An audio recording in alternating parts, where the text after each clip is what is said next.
Praise the Lord. आप सबको जय मसीह की। मैं परमेश्वर का धन्यवाद देता हूँ एक बार फिर से आज की सुबह दिखाने के लिए। धन्यवाद देता हूँ परमेश्वर का कि प्रभु ने हमें समय दिया कि हम उसके जीवित वचन के ऊपर मनन करें। मैं आपका दोस्त पास्टर राजमेसी आपसे मुखातिब हूँ और आप देख रहे हैं मेरा यूट्यूब चैनल जिसका नाम है ब्रदर राजमेसी। मैं आपसे गुजारिश करता हूँ मेरे इस चैनल को यदि अभी तक आपने सब्सक्राइब नहीं किया है तो अभी सब्सक्राइब कर लीजिए, बेल आइकन को दबाइए ताकि नोटिफिकेशन आपके पास पहुँचे और नया वीडियो बिना व्यवधान के आपके पास पहुंच सके। मेरे वीडियोस को लाइक कीजिए, शेयर कीजिए और कमेंट सेक्शन में आकर मुझे ज़रूर बताइए कि आपको मेरा प्रयास कैसा लग रहा है। मैं आपसे गुजारिश करता हूं कि मेरा एक और चैनल है, न्यूज़ चैनल है जिसका नाम है मसीही समाज।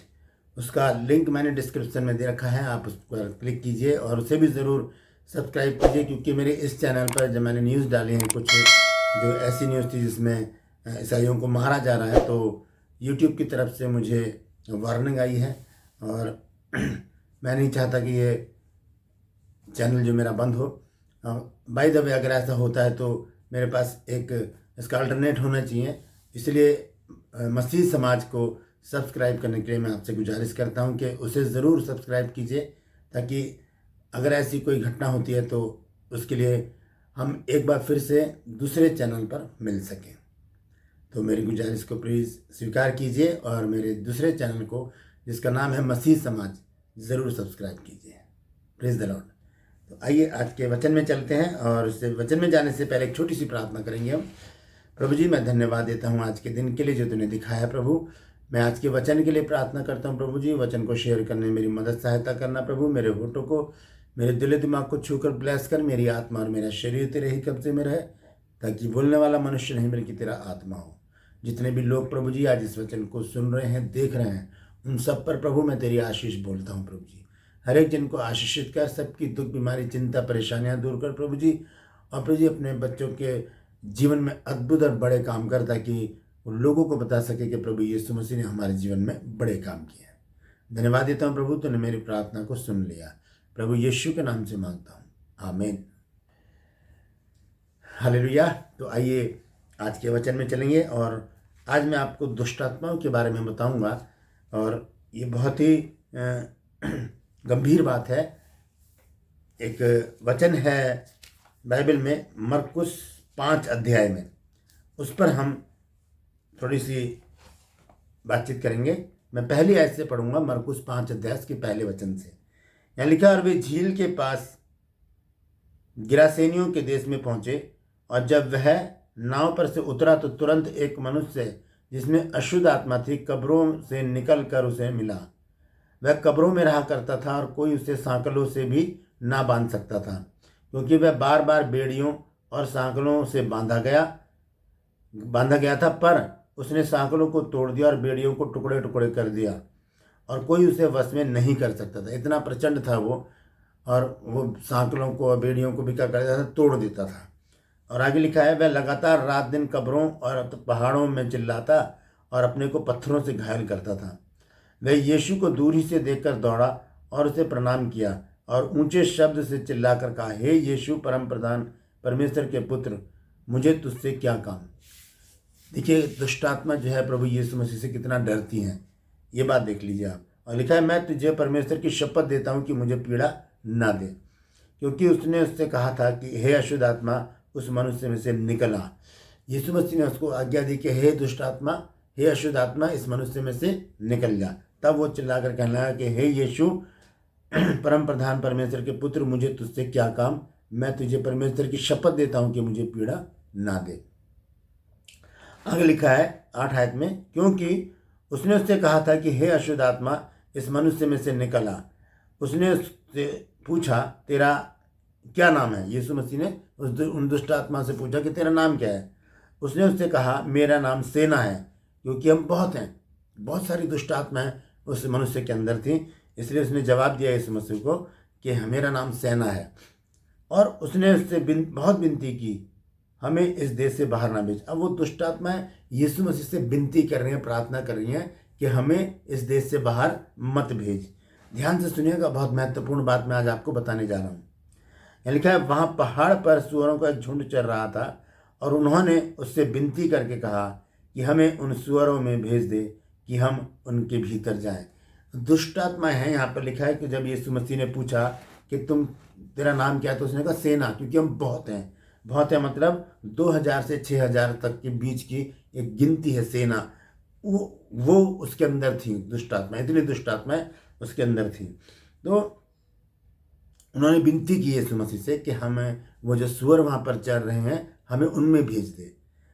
अब यहाँ पर मैं एक बात आपको बताना चाहता हूँ कि एक दुष्ट आत्मा विनती कर रही है, दुष्ट आत्मा प्रार्थना कर रही है, तो क्या यीशु मसीह को सुनना चाहिए उनकी प्रार्थना को? लेकिन यहाँ पर यीशु मसीह ने उनकी विनती को सुना है। यीशु मसीह को तो कहना चाहिए था कि मैं कुछ नहीं सुनूंगा, इसमें से निकल जाओ। लेकिन यहाँ पर क्या हुआ, जब उन्होंने कहा कि वहाँ पर जो झुंड चल रहा था, उन्होंने उससे विनती करके कहा कि हमें उन सुअरों में भेज दे कि हम उनके भीतर जाएं। सो उसने उन्हें आज्ञा दी और अशुद्ध आत्मा निकलकर सुअरों के भीतर बैठ गई और झुंड जो कोई 2000 का था कड़ाहे पर से झपट कर झील में जा पड़ा और डूब मरा। यीशु मसीह ने उनकी प्रार्थना क्यों सुन ली? यीशु मसीह ने अशुद्ध आत्मा की, दुष्ट आत्माओं की प्रार्थना को क्यों सुना, विनती को क्यों सुना? ये बात जानने की बहुत ज़रूरत है। हम देखते हैं कि मनुष्य बहुत प्रार्थनाएं करते हैं लेकिन उनकी प्रार्थनाओं का जवाब मिलता नहीं। बहुत से लोगों को मैंने कहते सुना है कि हम इतनी प्रार्थनाएं करते हैं लेकिन हमारी प्रार्थना सुनी नहीं जाती। या ये दुष्ट आत्माएं यीशु मसीह से विनती करती हैं और यीशु मसीह उनकी प्रार्थना को सुन लेते हैं। क्या वजह थी ऐसी? क्या वजह थी? यहाँ पर जो दुष्ट आत्माएं हैं, जो सेना है, वो यीशु मसीह से कहती हैं कि हमें इस देश से बाहर ना भेज, और वो जो सुअर जहाँ चढ़ रहे हैं हमें उसमें भेज दे। तो यीशु मसीह को तो कहना चाहिए था मैं तुम्हारी नहीं सुनूंगा, इसमें से निकल के जाओ। लेकिन यीशु मसीह ने ऐसा नहीं किया। यीशु मसीह ने उनकी प्रार्थना को सुना। क्या वजह थी ऐसी? आइए देखेंगे। याकूब की पत्री 2 अध्याय और उसका 19 पद मैं पढ़ रहा हूँ। यहाँ पर इस प्रकार से लिखा है, तुझे विश्वास है कि एक ही परमेश्वर है, तू अच्छा करता है। दुष्ट आत्मा भी विश्वास रखते हैं और थरथराते हैं। ये कमी है मनुष्यों में और दुष्ट आत्माओं में। हम देखते हैं कि जैसे ही यीशु मसीह वहाँ पर एंट्री करते हैं और वो दुष्ट आत्मा डर जाती हैं और वो कहते हैं कि हे यीशु परम प्रधान के पुत्र, तुझे हमसे क्या काम है? हम तुझसे विनती करते हैं कि हमें यहाँ से ना भेज। डर जाते हैं यीशु मसीह को देखते ही। और यहाँ पर हम पढ़ रहे हैं याकूब 2 अध्याय और उसके 19 पद में, तुझे विश्वास है कि एक ही परमेश्वर है। हम विश्वास करते हैं कि एक ही परमेश्वर है और लिखा है कि तू अच्छा करता है। दुष्ट आत्मा भी विश्वास करती हैं। यहाँ पर हमने पढ़ा मरकुस 5 अध्याय में, उसने विश्वास किया कि यीशु है परम प्रधान का पुत्र है, उसने मुंह से बोला है वहाँ पर। लेकिन 2 बातें यहाँ पर लिखी हैं याकूब की पत्री में 2 अध्याय की 19 आयत में, दुष्ट आत्मा भी विश्वास रखते हैं और थरथराते हैं, यानी कि डरते हैं। लेकिन मनुष्य के अंदर परमेश्वर का भय नहीं है, इसीलिए प्रार्थनाएं नहीं सुनी जाती।